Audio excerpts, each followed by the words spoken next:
ಅಲ್ಲಿಗೆ ಮೇಲ್ನೋಟಕ್ಕೆ ಸ್ಪಷ್ಟ ಆಗುತ್ತೆ. ಮೂಡಾದಲ್ಲಿ ಭ್ರಷ್ಟಾಚಾರ ನಡೆದಿರೋದು ಅದಕ್ಕೆ ಭಾಳ ದೃಢವಾಗಿರ್ತಕ್ಕಂಥ ಪುರಾವೆ ಇಡಿ ಕೈಗೆ ಸಿಕ್ಕಿದೆ. ಈಗ ಮುಖ್ಯಮಂತ್ರಿಗಳು ನೀವೇನು ಹೇಳ್ತೀರಿ? ಮೂಡಾದಲ್ಲಿ ಭ್ರಷ್ಟಾಚಾರ ನಡೆದಿಲ್ಲ ಅಂತ ಹೇಳ್ತೀರೋ ಅಥವಾ ಭ್ರಷ್ಟಾಚಾರ ನಡೆದಿರೋದನ್ನು ಒಪ್ಕೊಂಡು ನಿಮ್ಮ ಜವಾಬ್ದಾರಿ ಹೊತ್ಕೊಳ್ತೀರೋ? ಇಡಿ 99 ಆಸ್ತಿಯನ್ನು ವಶಕ್ಕೆ ತಗೊಂಡಿದೆ ಅಂತ ಹೇಳಿದ್ರೆ ಅಲ್ಲಿಗೆ ಭ್ರಷ್ಟಾಚಾರ ನಡೆದಿರೋದು ಅಂಗೈ ಹುಣ್ಣಿನಷ್ಟು ಸ್ಪಷ್ಟವಾಗಿದೆ ಅಂತ ಅರ್ಥ ಆಗುತ್ತೆ. ಈ ಹಿನ್ನೆಲೆಯಲ್ಲಿ ಉಳಿದೆಲ್ಲರಿಗೂ ನೈತಿಕತೆಯ ಪಾಠ ಹೇಳ್ತಕ್ಕಂಥ ಮಾನ್ಯ ಮುಖ್ಯಮಂತ್ರಿಗಳು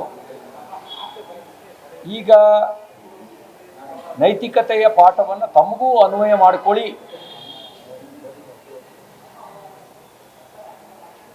ಮತ್ತು ತಪ್ಪಿತಸ್ಥರ ಮೇಲೆ ಕ್ರಮ ಆಗಲಿ ಅಂತ ನಾನು ಆಗ್ರಹಿಸ್ತೇನೆ.